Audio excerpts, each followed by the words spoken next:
Hello friends, welcome to Children's Liturgy.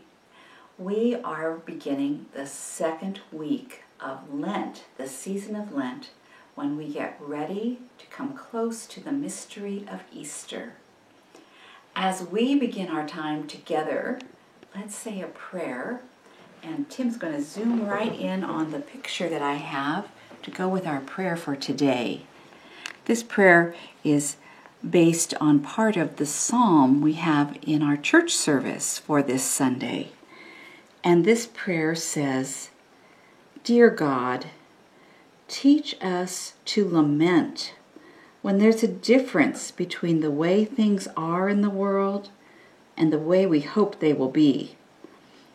Thank you for the gift of communities that pray and work together.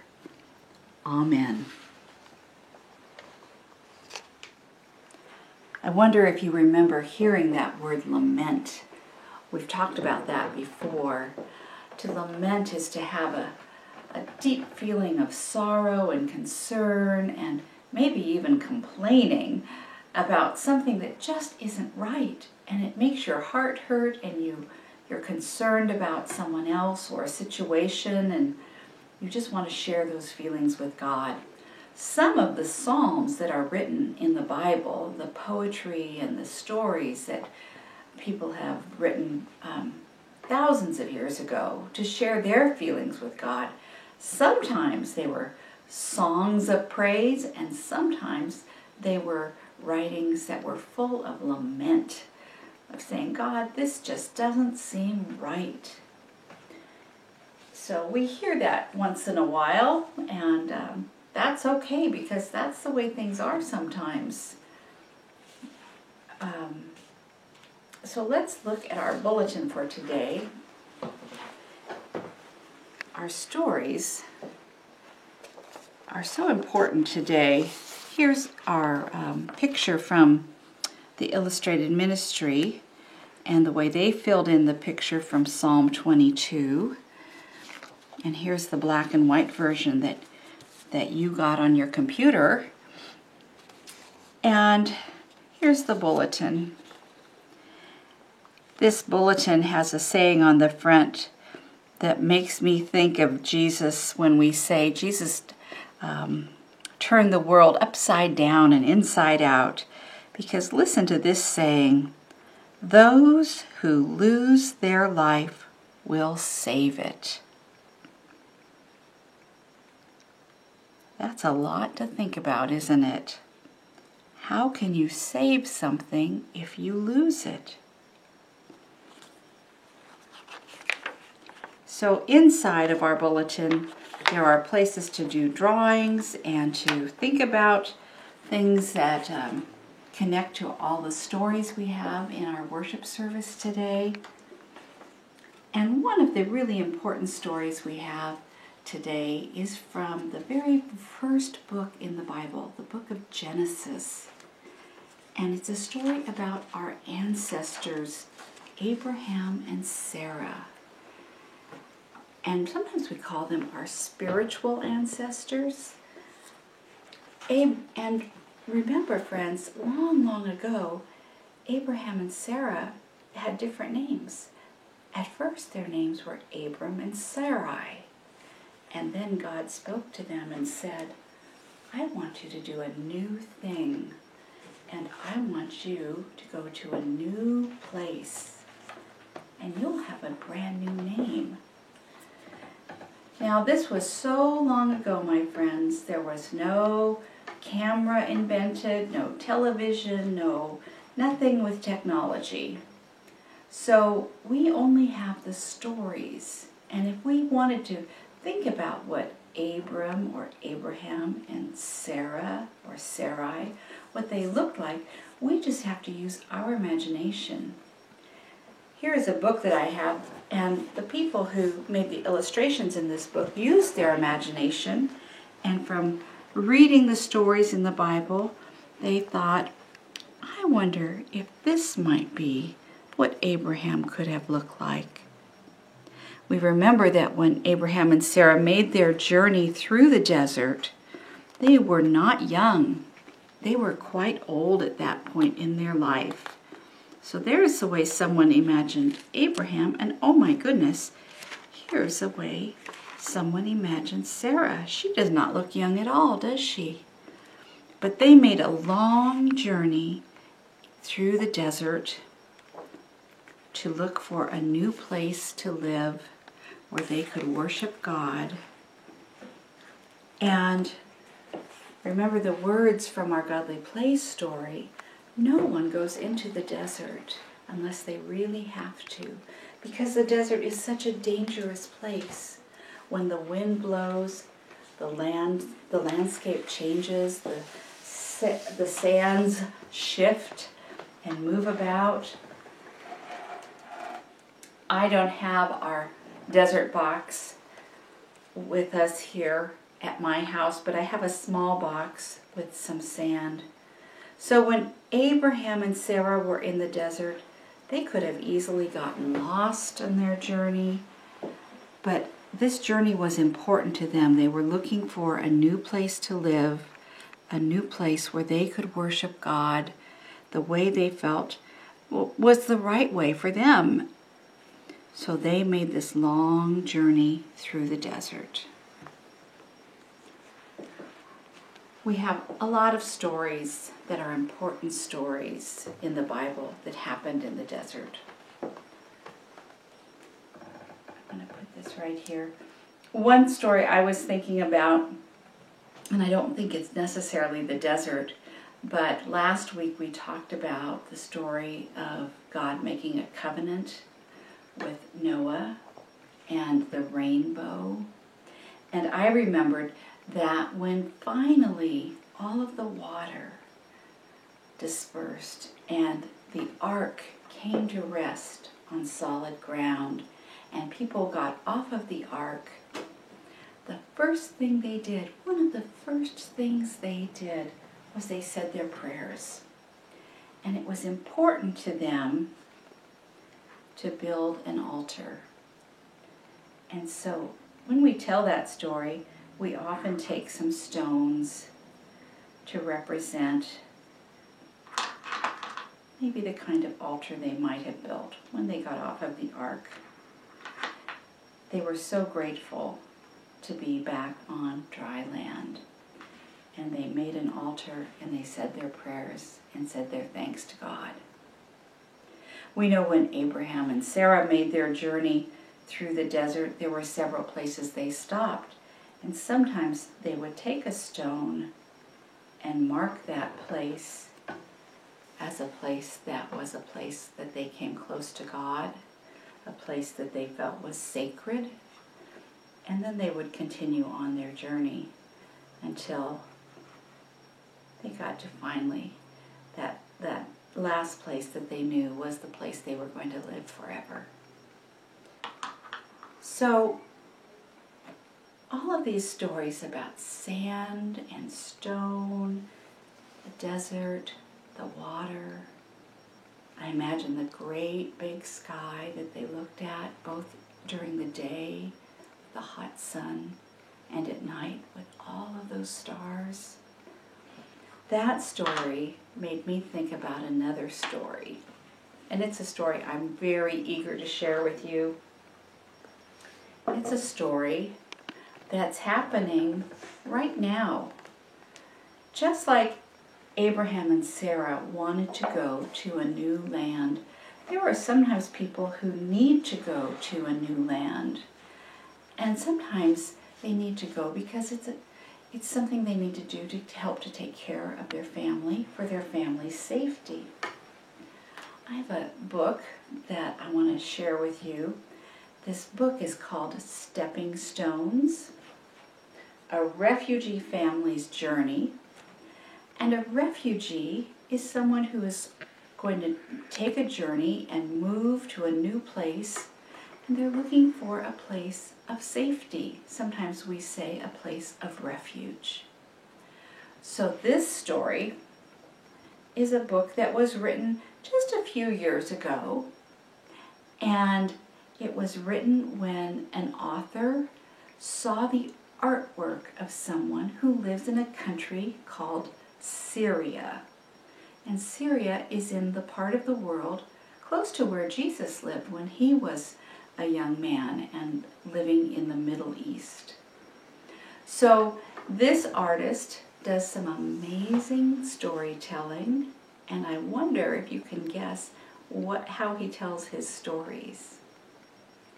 He tells his stories with stones. I hope you'll watch this with me, and then we're going to talk about this. This book is called Stepping Stones. Here we go. Stepping Stones, a refugee family's journey. Written by Marguerite Roers. Artwork by Nizar Ali Badr. Peace cannot be kept by force. It can only be achieved by understanding. Albert Einstein.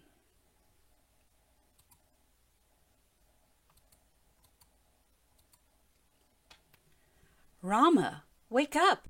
the rooster crowed every morning when we still lived at home.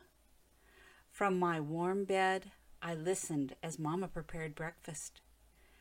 Bread, yogurt, juicy red tomatoes from our garden.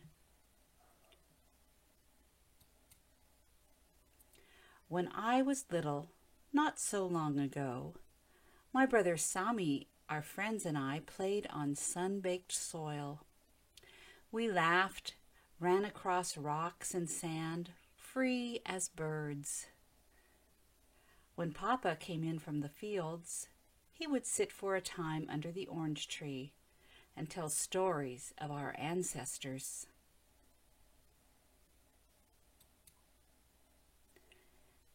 In that not-so-distant memory, we were free.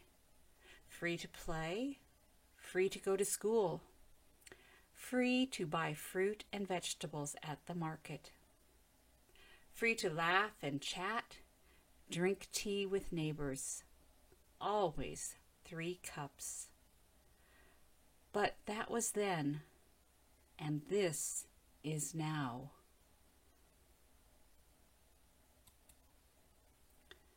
Back then, Jadoo, my grandfather, fished. Papa worked in the fields. Mama sewed silk scarves for me and my dolls. Wrapped in silk and hugs, I didn't know our lives would soon change forever. But Jadoo said we weren't really free. If we're not allowed to sing our songs, to dance our dances, to pray the prayers of our choice, are we truly free? Then war came to our country. Life in our village changed. Nothing was as it had been. Soon there was not enough food. "Rama, share this bowl of soup with Sami." I didn't know then that Mama would go hungry. But we still had Mama's hugs and Jadoo's arms to hold us. Then the birds stopped singing. People began to leave our village. First a trickle, then a stream, across dusty fields under a burning sun, a stream driven by hope. Mothers, fathers, children, seeking a better place, a better life.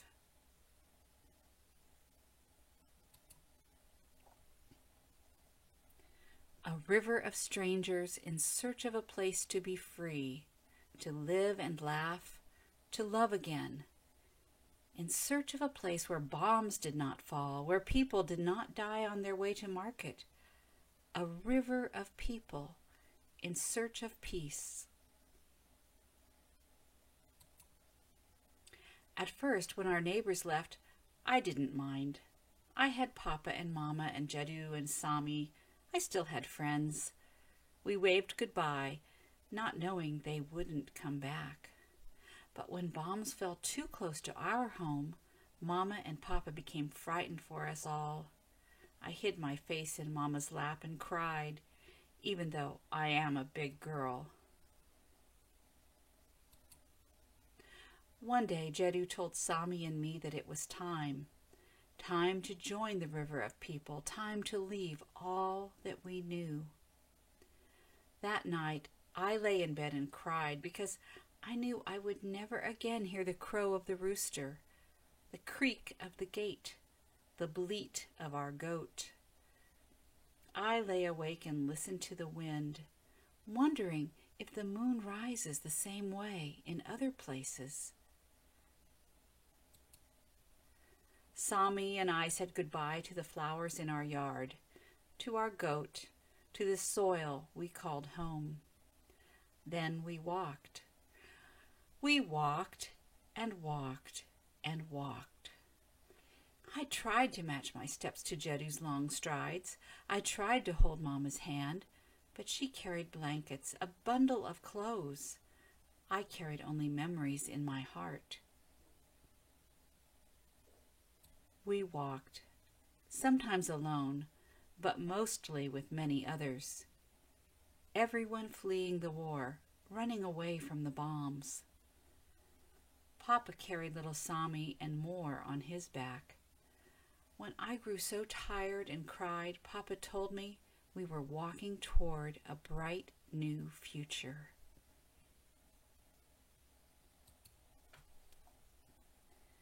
We walked to the end of the earth, and when we reached it, there was the sea. We set sail on waves of hope and prayer. I was frightened as the waves battered our little boat, and not everyone made it safely across. We said prayers for those whose journey ended at sea. When we arrived on land once again, Mama and Papa planted seeds to grow flowers, to remember those who did not reach freedom. And on we walked, tired. I was so tired. My feet felt like the rocks on which we walked.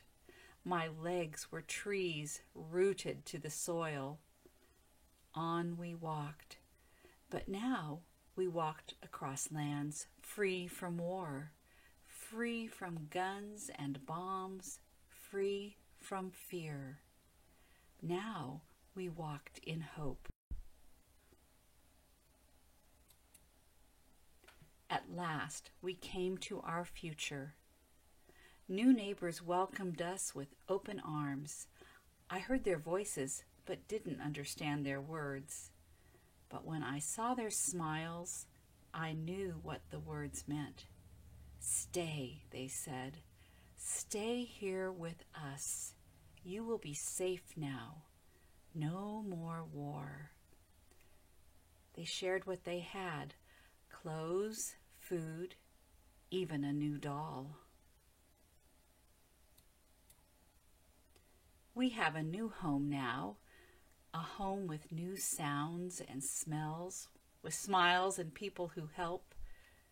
Will this always be home, or will we go back one day?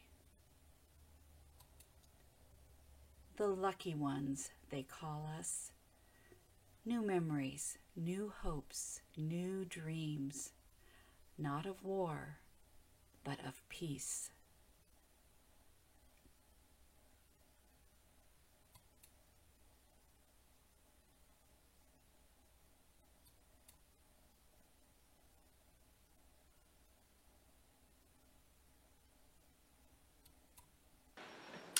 That was Stepping Stones. What a beautiful, beautiful book. The lucky ones, they call us. New memories, new hopes, new dreams, not of war, but of peace. I think that's what all families probably hope and dream for, isn't it? I was really captivated by this artwork and by the story, the beauty of this man's work.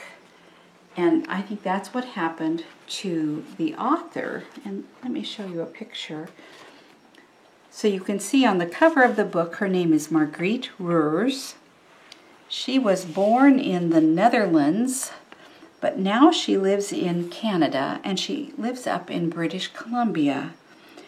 Here she is, looks like she's in a library, and she's holding a lot of books, and these are books that she has written, and you can see the Stepping Stones book is in the mix of what she's holding. The next book I'd like to get that she wrote is this one that's in the front that says, "My Librarian is a Camel." I think that looks great. I think that's about a librarian who travels around and delivers books by using her camel as transport. So this author is someone you might even want to look up and see if there are some other books that she's written that you would like to hear. But the whole journey of this storybook happened when she saw the beautiful artwork, and she tried to find out who made this artwork. So here's another picture you can see. I kind of imagine this might be an oxen, perhaps, and someone driving a cart. This is one of my favorites that I discovered. This reminded me a little bit of the end of the Noah story when they build the altar to say their prayers.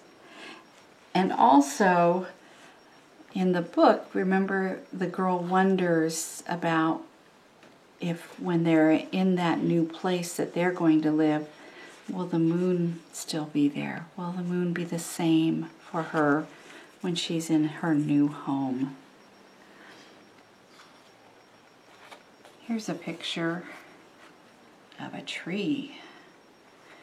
And you might notice in all of his pictures, you can see a small rock that has some writing on it, and this writing is in Arabic, and that is how the artist signs his name. If he was a painter, he would probably paint his name into the painting, but he works with the stones, and so his signature or his name is there on the rock. So let me show you a picture of this gentleman, Nizar, who is the artist. Here he is, and you can see he has some rocks and stones that he's working with. He's in the middle of making a new picture. One of the things that I thought was so interesting was to read that his studio, or where he works, is up on the rooftop of his home. And here's another picture I can show you. When I made this copy, I kind of made a boo-boo, and I didn't get the whole, all of the words, but it says, "A life lived turning stones into stories." That's what the caption of this picture is. So you can see here how many stones he has, and behind him you can see several pictures that he has put together. Now these pictures, he has glued the stones onto wood or canvas, but he said in an interview when he was talking to someone that he just didn't have enough money to always buy the glue and the things that he needed to put the stones onto the wood or something to keep the picture all together. So often what he does is he makes the picture and he takes a photograph of it, and then he dismantles it, or he takes it all apart, because he doesn't really have enough money to make them permanent. So that's kind of sad, isn't it?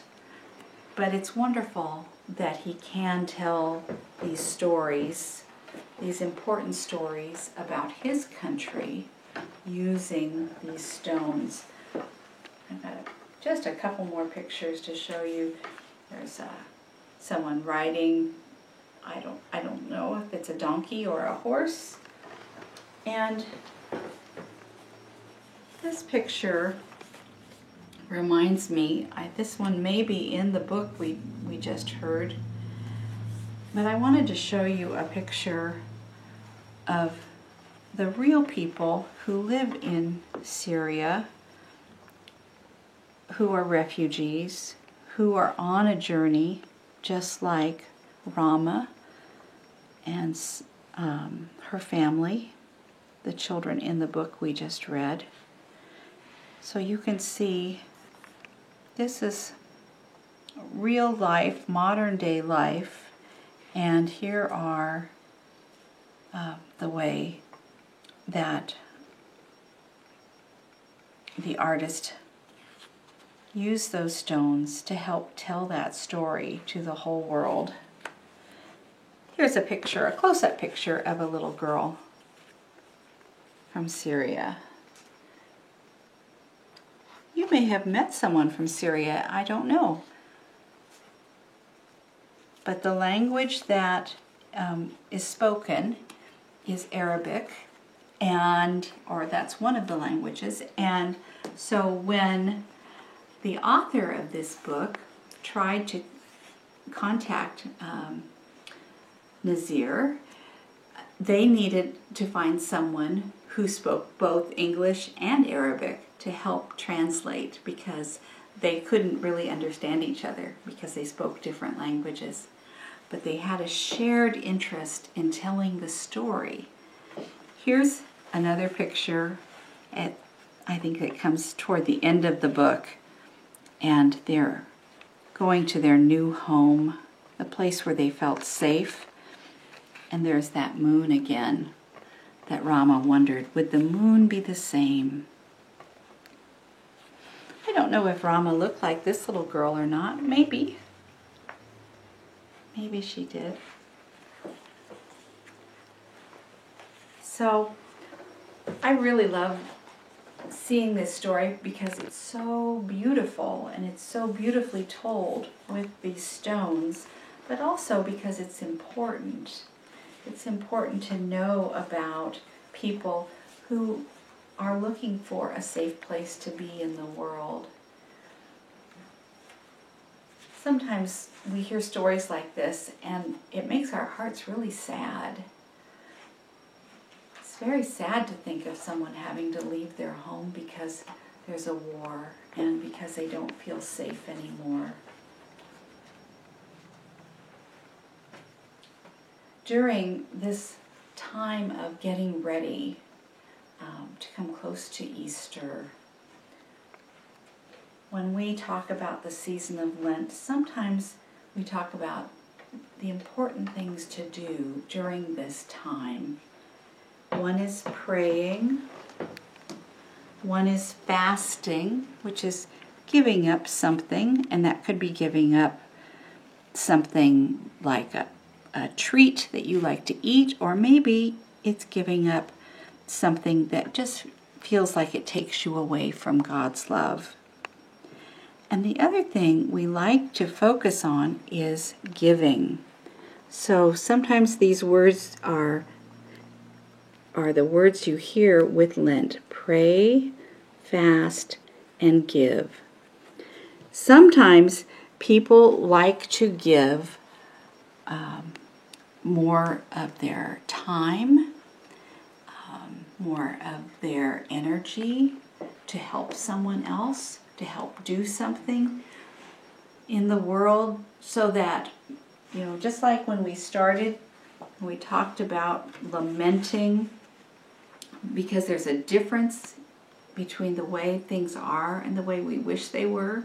So sometimes during Lent, people's giving helps them to do something to help make the world a little closer to that kingdom, God's kingdom, where everyone has what they need and people aren't afraid and don't have to live in a country that is at war. I noticed there were two places on our calendar here that kind of reminded me of our story. One, it says, imagine a desert. What do you see? What do you hear? What do you feel? What do you smell? So you might want to spend some time and imagine what it would be like to be in that desert and make that journey. And the next part says, imagine a river. What do you see? What do you hear? What do you feel? What do you smell? I liked how in the story Rama she kept describing their experience as being part of a stream of people. And then that stream, they finally reached the ocean. So that calendar is just something kind of nice to come back to every now and then. You certainly don't have to do everything every day on that calendar. It's just a good place to find an idea and maybe just take a moment and reflect on a new idea, a new practice, something you'd like to make a part of your life of coming close to God.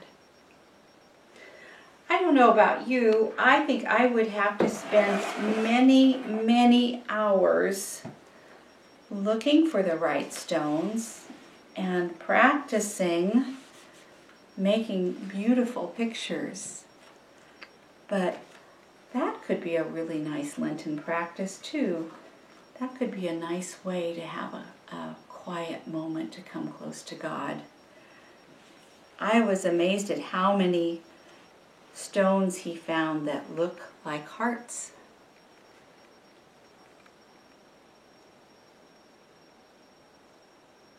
It's so beautiful to see something transformed, isn't it? To see a stone transformed into what almost looks like a person. A person celebrating and raising their arms in joy with love. Let's say our prayer one more time before we're done today.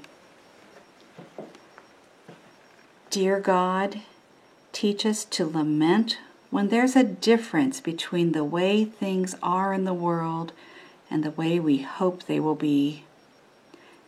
Thank you for the gift of communities that pray and work together. Amen. At the very end of the book, there's a page full of ideas of places that people can give money, and these different organizations help people who are trying to make a new start, looking for a safe place to live.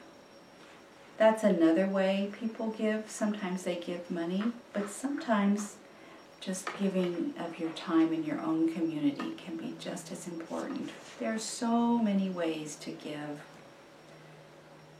So many ways to let your light shine in the world and let your love shine in the world. And each time you do that, you make a difference and you make the world a better place. I hope you have a wonderful week. I look forward to seeing you again soon. Take care, my friends. Be well. Bye-bye.